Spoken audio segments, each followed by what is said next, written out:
Again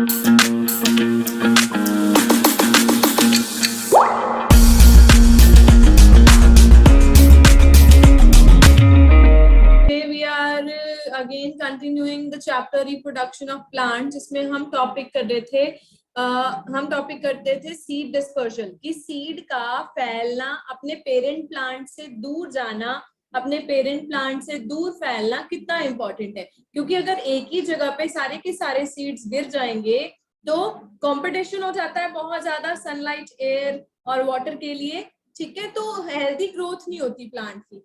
तो इसलिए seed का डिस्पर्स होना, अपने पेरेंट प्लांट से दूर जाना बहुत जरूरी होता है। Now this is dispersal by wind और एयर, मतलब कि हवा कैसे डिस्पर्स करती है, हवा कैसे सीड को फैलाती है।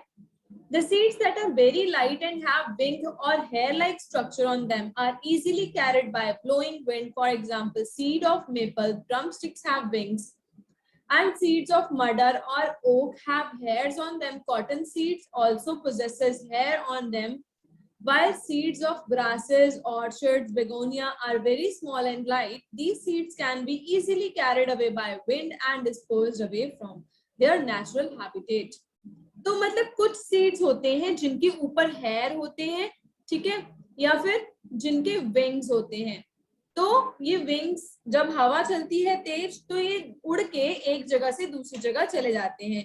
और कुछ सीड्स जो बहुत हल्के होते हैं वो भी हवा के साथ एक जगह से दूसरी जगह पे उड़ के चले जाते हैं ब्लोइंग विंड्स के साथ, ठीक है। डिस्पर्सल बाय वाटर, अब पानी भी ले जाता है सीड को। The seeds of some plants that have an outer fibrous or spongy covering are dispersed through water. अब वो सीड जिनकी बाहर की कवरिंग जो होती है वो फाइबरस होती है, फाइबर वाली, जैसे कि कोकोनट होता है, ठीक है, या फिर स्पॉन्जिंग कवरिंग होती है, जैसे लोटस का सीड जो होता है उसकी स्पॉन्जी कवरिंग होती है, ठीक है। तो ये सारे क्या होते हैं, वाटर में, वाटर के साथ जो एक जगह से दूसरी जगह में फ्लो होकर बहकर चले जाते हैं। जैसे लिली, लोटस, चेस्टनट, सिंगाड़ा जो होता है, coconut are disperse through water, इनके सीड्स वाटर के थ्रू डिस्पर्स हो जाते हैं। The coconut fruits have a fibrous outer coat which enables them to float in the water and carried away by flowing water to far off places. मतलब जो coconut का fruit होता है उसमें फाइबरस कवरिंग होती है, आउटर कवरिंग फाइबर वाली होती है ना, तो फ्लोट करते हैं उसके साथ, पानी के साथ, तो पानी के साथ वो एक जगह से दूसरी जगह चले जाते हैं। Then is dispersal by birds. Birds कैसे डिस्पर्स करते हैं? The birds eat fruit along with seeds. अब birds जो होते हैं वो क्या करते हैं, फ्रूट खाते हैं सीड के साथ ही, बीज भी साथ ही खाते हैं। These seeds have hard outer covering.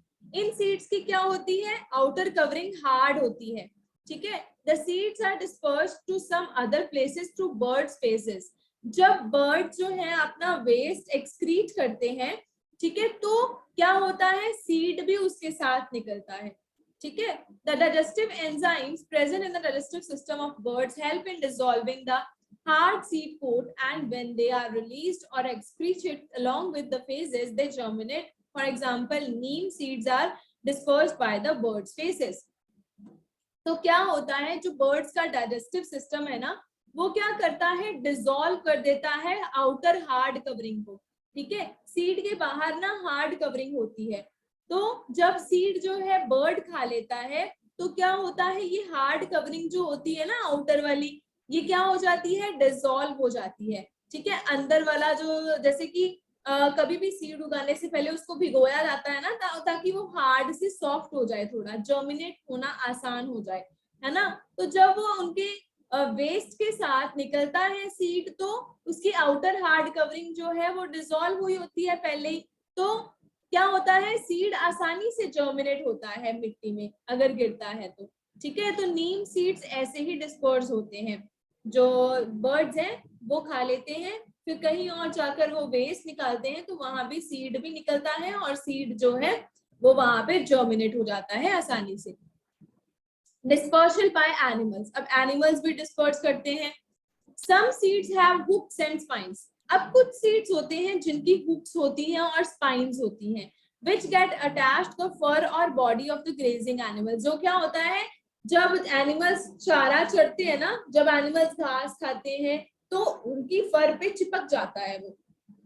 When these animals move to a distant places, the seeds get dispersed while animals rub their body surface. For example, fruit of xanthium and Urania plants are covered by numerous hooks which attach the animal's fur and disperse with them. Along with the fruits, the seeds also get dispersed. तो जेंथियम और यूरेना ये plants जो है, इनके fruits में hooks होते हैं, ठीक है, मतलब कुछ चुभने वाली चीज होती है ना, जैसे हुक्स होने की वजह से तो वो उसके फर में फंस जाते हैं। तो जब एनिमल है वो रब करता है ना अपनी स्किन को, तो वो फ्रूट वहीं गिर जाता है, ठीक है, फ्रूट के साथ साथ उसका सीड भी वहीं गिर जाता है। इस तरह से सीड जो है डिस्पर्स हो जाता है, फैल जाता है अलोंग विद एनिमल्स।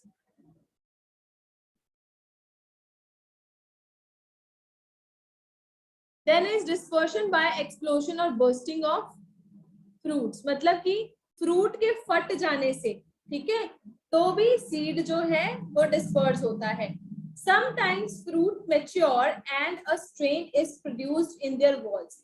जब फ्रूट जो है बहुत पक जाता है, ठीक है, तो क्या होता है, उसकी जो वॉल्स होती है ना, फ्रूट की वॉल्स, उसमें स्ट्रेन क्रिएट होने लगता है, ठीक है, जब ज्यादा पक जाता है तो फट जाता है ना फ्रूट, तो क्या होता है, एक sudden jerk causing fruit to break open, thus allowing the seeds to scatter away from their parent plant। तो जब वो एकदम से फटता है तो उसकी सीड जो है वो दूर दूर तक फैल जाते हैं। Due to explosion of fruit, the seeds are thrown away from the plant with a great force in all direction। For example, castor plant। Castor plant भी ऐसे ही अचानक झटका लगने से वो क्या होता है, बर्स्ट होता है और उसके सीड्स यहाँ वहां फैल जाते हैं पेरेंट प्लांट से दूर। सिमिलरली फ्रूट ऑफ बाल्सम जो होता है वो भी ऐसे ही डिस्पर्स हो जाता है, वैसे ही एक्सप्लोजन मैकेनिज्म से वो भी फैल जाता है, ठीक है।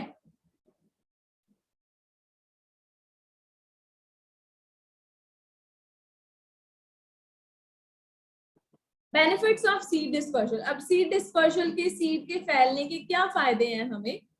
Seed dispersal avoid overcrowding of young plants along with their parent plants। अब क्या होता है, सीड डिस्पर्सल ना हो तो एक ही जगह पे मतलब जो पेरेंट प्लांट है ना, ये देखो मान लो ये प्लांट है, इसका सीड फिर इसके आसपास ही गिरता रहेगा, है ना, तो आसपास ही ये उगते रहेंगे। तो इतने सारे प्लांट जब एक जगह पे इकट्ठे उग जाएंगे तो भाई वाटर के लिए हेल्दी ग्रोथ नहीं होगी उन प्लांट्स की। It helps in preventing competition between the plants and its own seedlings for sunlight, water and minerals। तो मतलब क्या हो जाता है, कंपटीशन हो जाता है सनलाइट के लिए, वाटर के लिए और मिनरल्स के लिए प्लांट्स के बीच में, ठीक है, क्योंकि इतने सारे प्लांट्स को वाटर चाहिए, इतने सारे प्लांट्स को मिनरल्स चाहिए, इतने सारे प्लांट्स को सनलाइट चाहिए, तो प्रॉपरली सबको मिल नहीं पाती और सबकी हेल्दी ग्रोथ नहीं हो पाती, इसलिए सीड डिस्पर्सल जरूरी होता है।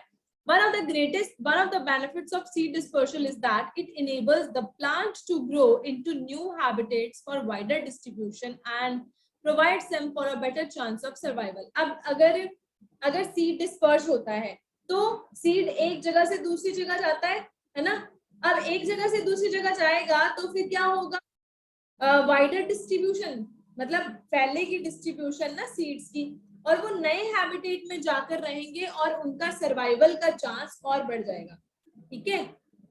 पूरा वीडियो देखने के लिए और लेटेस्ट एग्जाम अपडेट्स जानने के लिए डाउनलोड करें कैरियर डिफेंस स्कूल का एंड्रॉयड ऐप।